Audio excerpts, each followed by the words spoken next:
Hello, I'm Reverend Sam. This is Power Encounter TV broadcast. I'm sure that something good is about to happen in your life.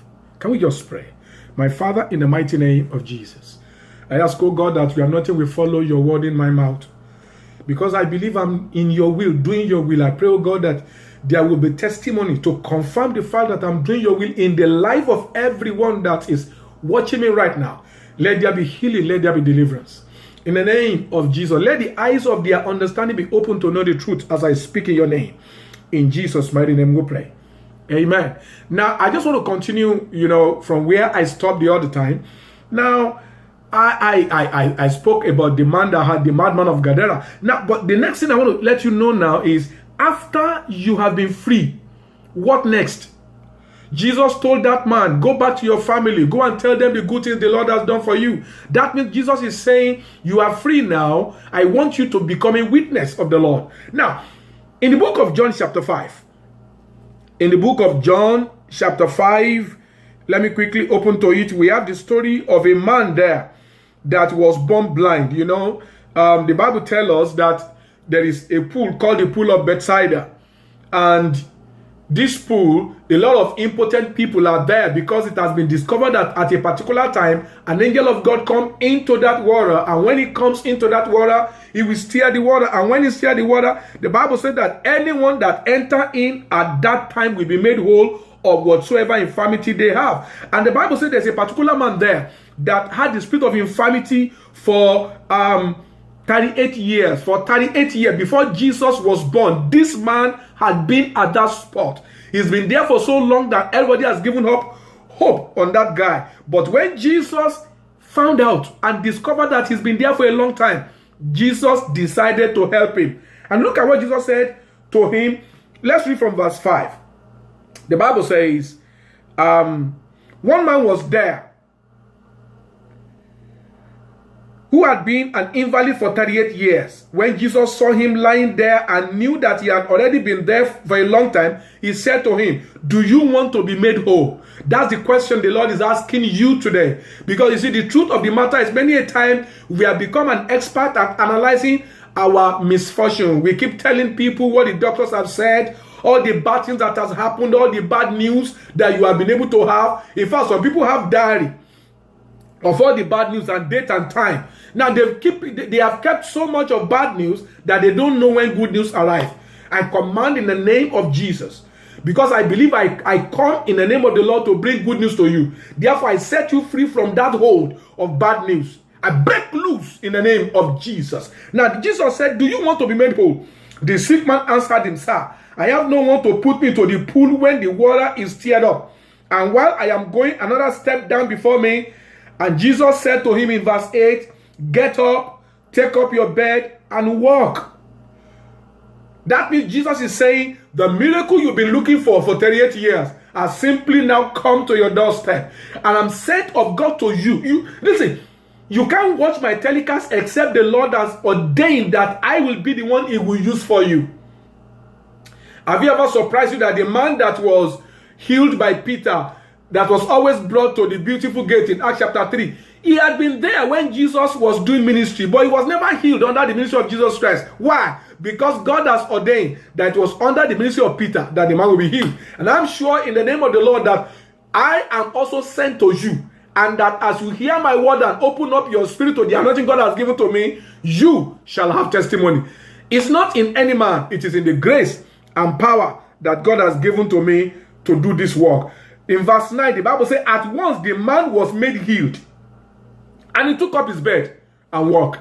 Now, this is where I'm going.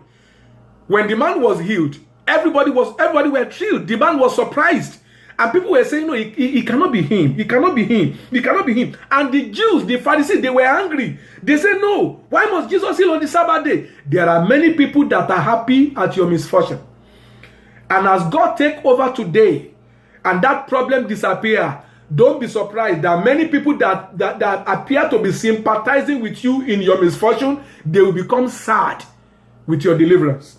But you see, you've got to learn how to live with that. Because I know, and I'm sure in the name of the Lord, that God wants to set you free today. Now, but this is where I'm going. Jesus told that man to take up his bed and walk. And surprisingly, in verse 14, Jesus came back to that man and said something that I want you to note there. In verse 14, afterwards, I'm reading now verse 14 of John chapter 5. Afterwards, Jesus found him in the temple and said to him,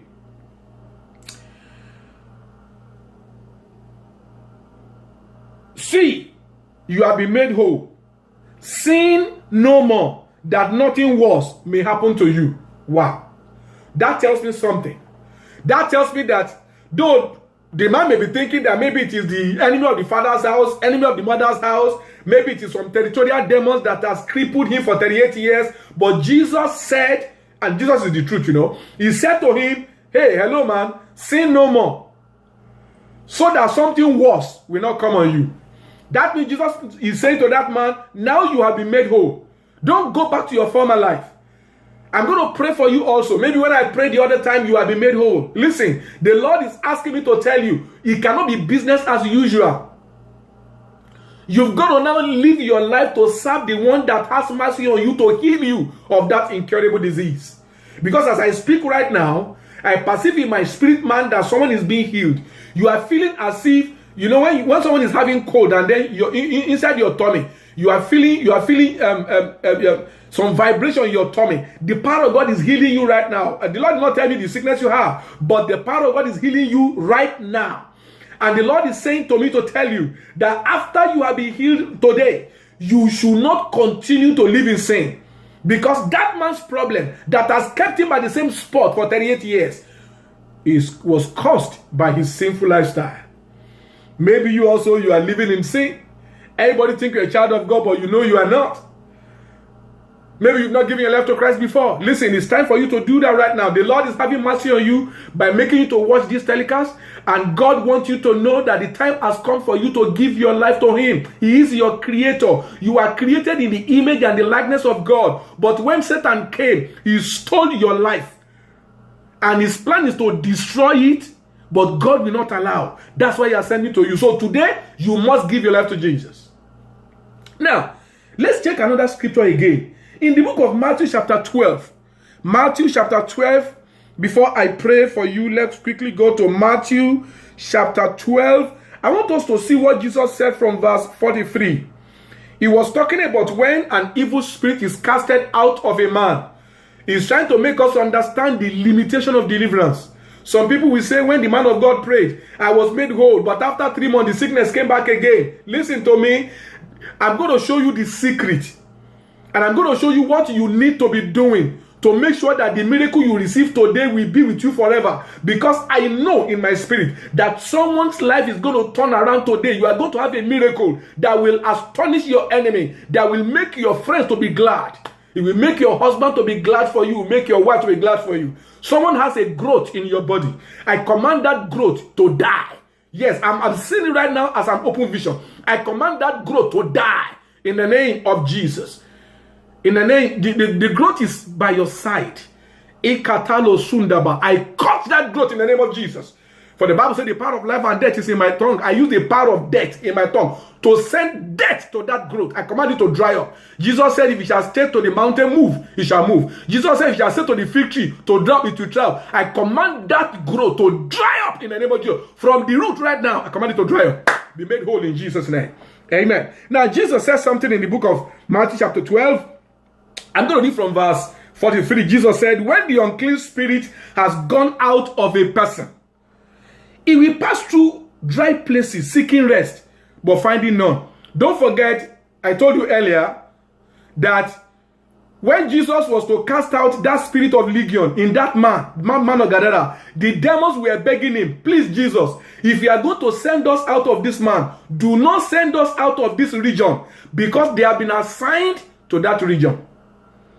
And all that Jesus could do was to send them out of that man. Even Jesus himself could not send them out of that region. So when they came out of that man, they had to look around and enter the pigs. And Jesus said, when an unclean spirit come out of a man, he go through waterless looking for rest. And look at what it will. And the Bible says it will find none. Because you see, demons like your body. Why? Because according to God's purpose and plan, your body is the temple of God. So Satan likes to dwell in the place where God's supposed to dwell. That's why he'll be looking for a place that looks like your body and he will not find none, and he wants to come back. Look at verse 44. Then it says, I will return to my house from where I came. And when he comes and find the place empty, swept, and put in order, that is the point. You see, when you are prayed for and you are delivered, the place becomes spiritually swept and put in order. But the first qualification is that the place is empty. And that's why Satan will want to come back. He's found the place now clean, make everything is okay now. You are okay now. You are in your normal senses now. You are enjoying your health now. You are eating well now. You are not obese anymore. You are not under any kind of anxiety anymore. And then, but he sees that the place is still empty. And he wants to quickly fill it. Look at what he says. Then verse 45. Then it goes and bring with it 7 other spirits that are more evil than himself. And they will enter and dwell there. And the last state of that person will be worse than the first. So the problem is that if the place is empty, then the enemy comes back in greater force. That's why I received healing, and then he came back and it's worse. I had deliverance after 3 weeks, after 1 month, after 3 months, the thing came back and it's worse. That is what Jesus said. But what can you do to prevent it from coming back? Fill the house. Don't let the house be empty. How do you fill the house? Give your life to Jesus. Let the Holy Spirit come inside you. Receive the life of God inside you. The demon has been casted out. And there is a saying in life that there is no vacuum in life. If you don't put water inside cup, air is filling that cup. If you put water to fill half of a cup, that means water is filling half of the cup, air is filling the remaining half. If you do not receive the life of God into your spirit, Satan will want to come back. So if you're hearing me right now and you would like to give your life to Jesus, let me quickly explain. Jesus came to this world to come and die for you. God loves you so much. You were created in the image and likeness of God. But when Adam and Eve obeyed the serpent, they sold the destiny of mankind to the devil. And God has been trying to see how he can deliver man until he had to come with a plan that his only son will come and die for you. And that if only you can accept him, then your sin will be forgiven.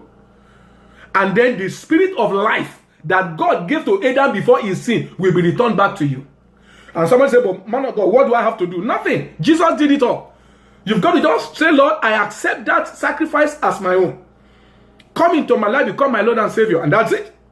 So if you want to give your life to Jesus, pray this prayer with me. Say, Lord Jesus, I thank you for sending your son to die for me. I accept the sacrifice of his death. I confess my sins to you, O God. And I ask that, Lord Jesus, come into my life. Become my Lord and become my Savior. From this very day, I am yours completely. Thank you for saving me. In Jesus' name, amen. If you pray that prayer with faith, you have been saved. The Holy Ghost has come into your life. The life of God has come into you. Now 3 things to do. Get a Bible and start feeding yourself with the Word of God. I will come back to teach you about that one later. Get a Bible and start reading the Word of God every day, the New Testament, so that you can be feeding your spirit with the Word of God. So that when the enemy comes, you can have something to tell him about yourself. When the devil came against Jesus Christ, Jesus said, use the Word of God to tell him to go away. You need to understand the Word. Number 2, you've got to get a Bible-believing church, a church where they teach the Word of God in spirit and in truth. And then you join them. You begin to use your gifting and begin to learn the Word of God and begin to use your gift to serve.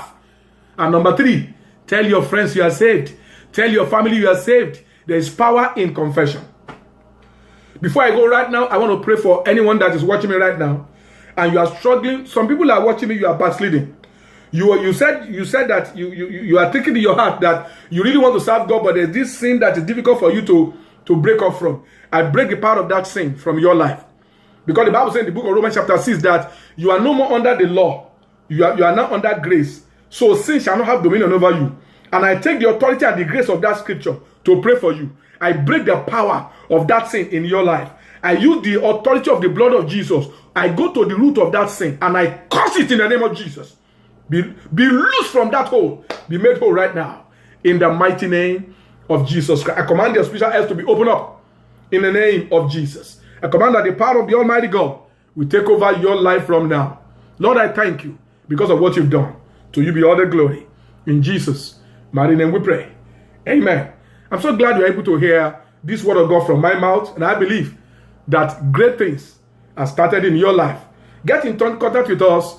Get the information on the screen. And I believe great grace will begin to work in your life. In the mighty name of Jesus. As you follow the word of God, you begin to see God manifest himself to you.